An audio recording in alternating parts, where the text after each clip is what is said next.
नमस्कार दोस्तों, आज बात करने वाला हूं बहुत ही कमाल के कंटेंट के बारे में। दोस्तों आपने ठीक पढ़ा, जीएसटी रिटर्न पे अब पाबंदी लग रही है। 3 साल की लिमिटेशन होगी, टाइम बाउंडेशन होगी। दरअसल हुआ यह है कि फाइनेंस एक्ट के जो प्रोविजन है सेक्शन 142 से 145 तक, ठीक है, जिसके अंदर जीएसटी एक्ट में अमेंडमेंट कर दिया था। तो देख सकते हैं ये सभी अमेंडमेंट को 1 अक्टूबर 23 से लेके आया जा रहा है।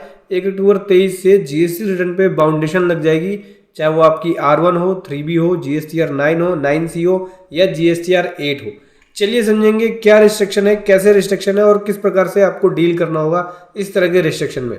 बहुत कुछ सीखने को आपको मिलेगा इस वीडियो के अंदर, स्टेप बाय स्टेप समझेंगे। उससे पहले बताना चाहूंगा, जो भी भाई बंधु मेरे चैनल पे पहली बार है, इस वीडियो को पहली बार देख रहे हैं, जिन्होंने अभी तक सब्सक्राइब नहीं किया, सब्सक्राइब कर लीजिए, साथ ही साथ बेल आइकन पे भी क्लिक कर लीजिए ताकि इस तरह का कंटेंट आपको मिलता रहे।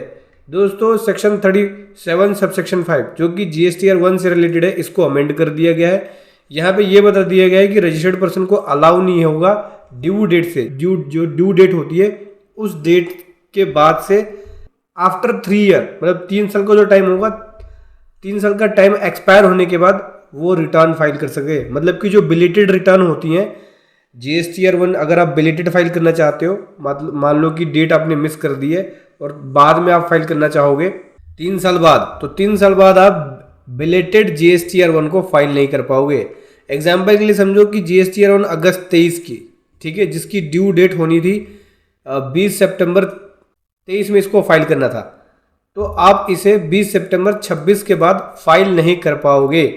तो यहाँ पे टाइम की बाउंडेशन लगा दी है, पहले कोई टाइम की बाउंडेशन नहीं थी। अगर कोई पुराना 4 साल पुराना GSTR 9 होता था, 9C होता था, उसको भी फाइल कर लेते थे कि चल भाई इसको फाइल कर ले।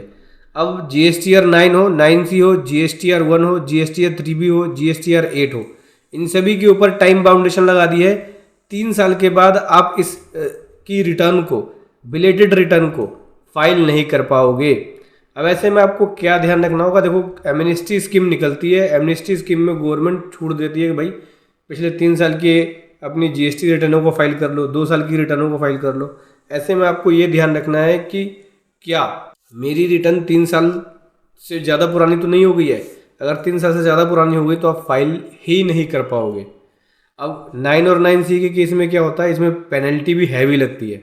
देखो टर्नओवर का 0.25% लगता है, अभी तो टर्नओवर के बेसिस पे इसकी पेनल्टी को भी चेंज कर दिया गया है, इसको 0.4 कर दिया गया है। और टर्नओवर के बेसिस पे 1.5 करोड़ और 1.5 करोड़ से ऊपर की टर्नओवर के बेसिस 20 करोड़ या उससे ज़्यादा वाले जो टैक्स पेयर है उस पर तो नॉर्मली लगना है 0.25% टर्नओवर का, जो कंटिन्यू फेल होता है तो, ठीक है, पेनल्टी है।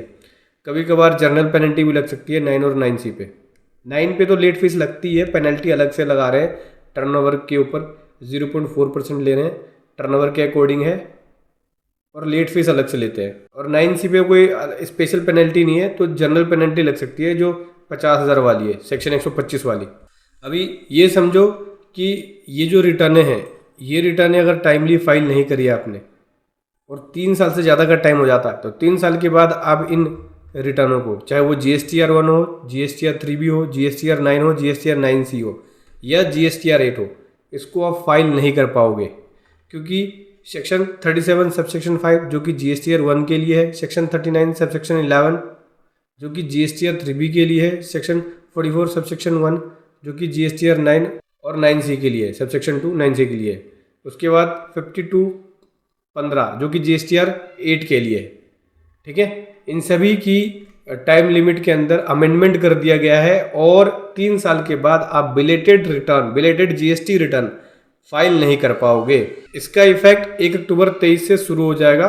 ये 1 अक्टूबर 23 से इसके ऊपर बाउंडेशन लग जाएगी, क्योंकि ये सभी जो सेक्शन है फाइनेंस एक्ट के अमेंडमेंट वाले, वो 1 अक्टूबर 23 से लेके आया जा रहा है GST एक्ट में। तो दोस्तों ये था एक कमाल का कंटेंट जो मैं आपके सामने लेकर आया। वीडियो कैसे लगी जरूर बताएं। Thank you so much. जय हिंद, वंदे मातरम।